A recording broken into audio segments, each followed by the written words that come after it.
ഇവർക്ക് ശക്തി കാണിക്കണമെങ്കിൽ മാസങ്ങളെടുക്കുമെന്ന് പറഞ്ഞവരോട് ഞങ്ങൾ പറയുന്നു, തിരുവനന്തപുരം ജില്ലയിൽ ഈ സെക്രട്ടേറിയറ്റ് നടയിലേക്ക് നിങ്ങൾ വന്നാൽ ഞങ്ങളുടെ കരുത്ത് കാണാമെന്ന്.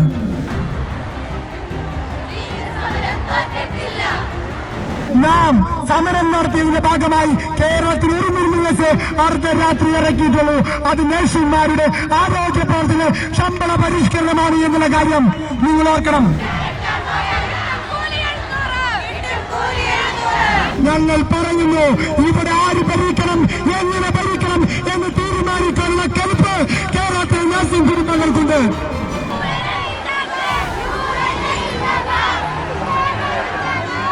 കേരളത്തിലെ പത്തനംതിട്ടയിലെ ആറന്മുളയിലെ നഴ്സുമാരുടെ ശക്തി എന്താണെന്ന് ഈ തെരഞ്ഞെടുപ്പിൽ ആരോഗ്യമന്ത്രി തിരിച്ചറിയും.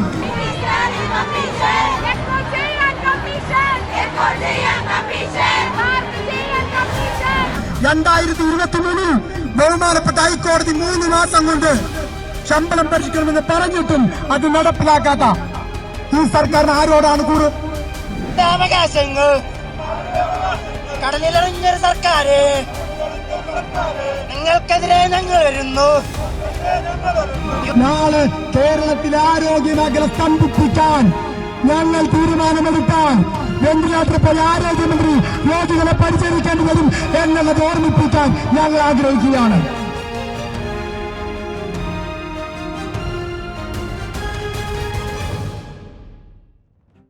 നമസ്കാരം. കേരളത്തിലെ അങ്ങോളം ഇങ്ങോളമുള്ള സ്വകാര്യ മേഖലയിൽ ജോലി ചെയ്യുന്ന നഴ്സുമാർ ഇന്നോ ഇന്നലെയോ സമരം ചെയ്യാൻ തുടങ്ങിയതല്ല. ഒരുപാട് കാലമായി സമരം ചെയ്യാൻ തുടങ്ങിയിട്ട് 10,000-കണക്കിന് നഴ്സുമാരാണ് ഇത്തരത്തിൽ സമരവുമായി രംഗത്ത് വന്നുകൊണ്ടിരിക്കുന്നത്. അതായത് അവരുടെ മിനിമം വേതനം പുതുക്കി നിശ്ചയിക്കുക എന്നുള്ള ആവശ്യമാണ് സർക്കാരിനോട് ഇവർ ഉന്നയിക്കുന്നത്. 40,000 രൂപ മിനിമം വേതനം നൽകണമെന്നുള്ളതാണ് നഴ്സുമാരുടെ ആവശ്യം. എന്നാൽ ഇതുവരെയും ഈ ഒരു ആവശ്യം നമ്മുടെ സംസ്ഥാന സർക്കാർ അംഗീകരിച്ച് നൽകുവാൻ തയ്യാറായിട്ടില്ല.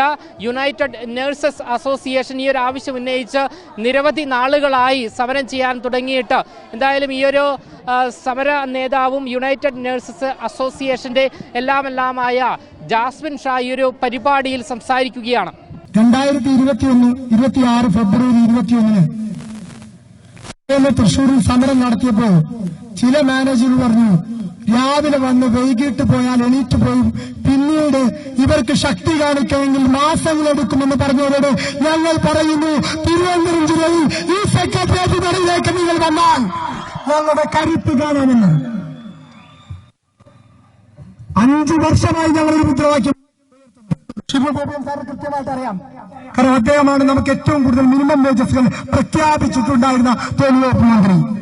2011 UN ഉണ്ടായപ്പോ 2009 മിനിമം വേജ് അദ്ദേഹം നടപ്പിലാക്കി. 2013 1 വർഷം കൊണ്ട് ഒരു മിനിമം വേജ് നടപ്പിലാക്കി തന്നു.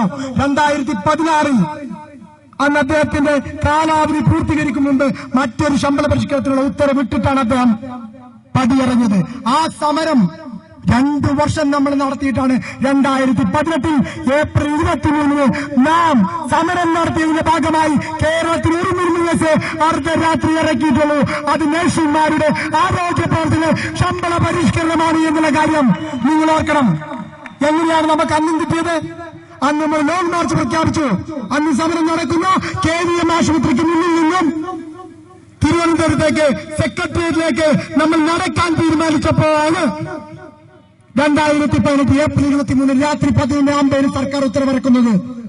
പ്രിയപ്പെട്ടവരെ, നമ്മൾ 28 ലക്ഷം വരുന്ന മലയാളി നഴ്സുമാരുടെ ഇന്ത്യ മഹാരാജ്യത്ത് 36 രാജ്യങ്ങളിൽ സംഘടനയ്ക്ക് സ്വാധീനമുള്ള ഒരു പ്രസ്ഥാനമാണ് എന്ന് 5 പേരിലാണ് ഞങ്ങൾ തുടങ്ങിയതെങ്കിൽ ഞങ്ങൾ പറയുന്നു, ഇവിടെ ആര് ഭരിക്കണം, എങ്ങനെ ഭരിക്കണം എന്ന് തീരുമാനിക്കാനുള്ള കരുത്ത് കേരളത്തിലെ നഴ്സിംഗ് കുടുംബങ്ങൾക്കുണ്ട്.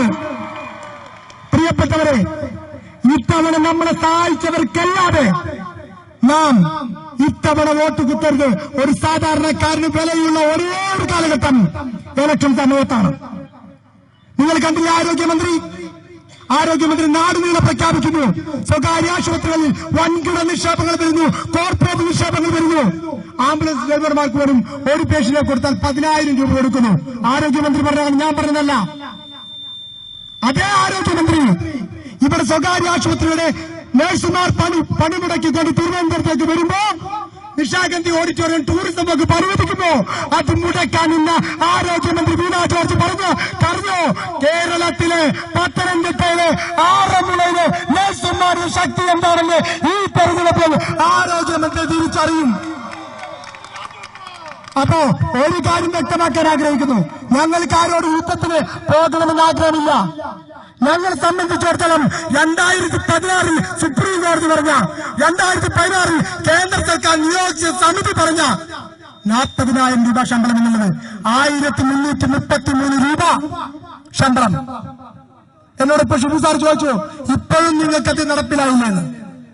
കേന്ദ്ര സർക്കാരും സുപ്രീം കോടതിയും പറഞ്ഞിട്ടും കേൾക്കാത്ത 2023 ബഹുമാനപ്പെട്ട ഹൈക്കോടതി 3 മാസം കൊണ്ട് ശമ്പളം പരിഷ്കരിക്കണമെന്ന് പറഞ്ഞിട്ടും അത് നടപ്പിലാക്കാത്ത ഈ സർക്കാരിന് ആരോടാണ് കൂറ്? സ്വകാര്യ മേഖലയിൽ കോടികൾ ഇൻവെസ്റ്റ്മെന്റ് വരുന്നു, അവർ ആരോഗ്യ മേഖലയിൽ കൊള്ളയടിക്കുന്നു എന്ന് പറയുന്ന അതേ ആളുകൾ അവർക്ക് വേണ്ടി അവരുമായി ഒത്തുകളിക്കുന്നു എന്നുള്ളതാണ് നാം മനസ്സിലാക്കേണ്ടത്. ഒരു ചർച്ചയ്ക്ക് പോലും നമ്മൾ വിളിക്കാനുള്ള സാമാന്യ മര്യാദ ഈ പറയുന്ന സർക്കാർ കാണിക്കുന്നില്ല.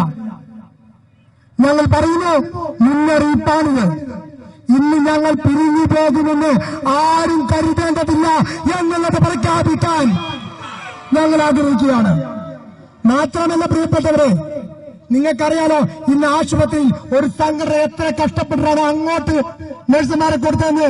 ഞങ്ങൾ പറയുന്നു, നാളെ കേരളത്തിലെ ആരോഗ്യ മേഖല സ്തംഭിപ്പിക്കാൻ ഞങ്ങൾ തീരുമാനമെടുത്താൽ വെന്റിലേറ്റർ പോയി ആരോഗ്യമന്ത്രി രോഗികളെ പരിചരിക്കേണ്ടി വരും എന്നുള്ളത് ഓർമ്മിപ്പിക്കാൻ ഞങ്ങൾ ആഗ്രഹിക്കുകയാണ്.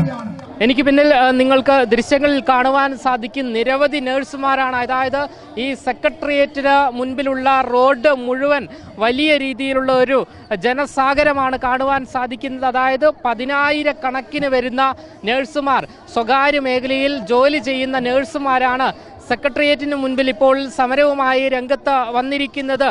അവർ പ്രധാനമായും ഉന്നയിക്കുന്നത് 40,000 രൂപ മിനിമം വേതനം നൽകണം എന്നുള്ളതാണ്.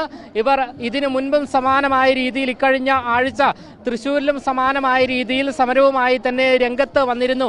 അന്നൊന്നും തന്നെ ഒരു രാഷ്ട്രീയ പാർട്ടിയും ഈ ഒരു വിഷയത്തിൽ ഒരു നടപടിയും ഒരു വാക്കുപോലും പറയുന്ന സാഹചര്യം ഉണ്ടായിട്ടില്ല.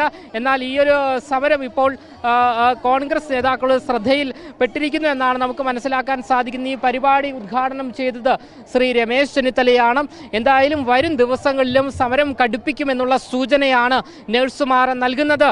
ക്യാമറമാൻ അഖിൽ അശോകിനൊപ്പം അമൽ രുദ്ര, മറുനാടൻ മലയാളി, തിരുവനന്തപുരം.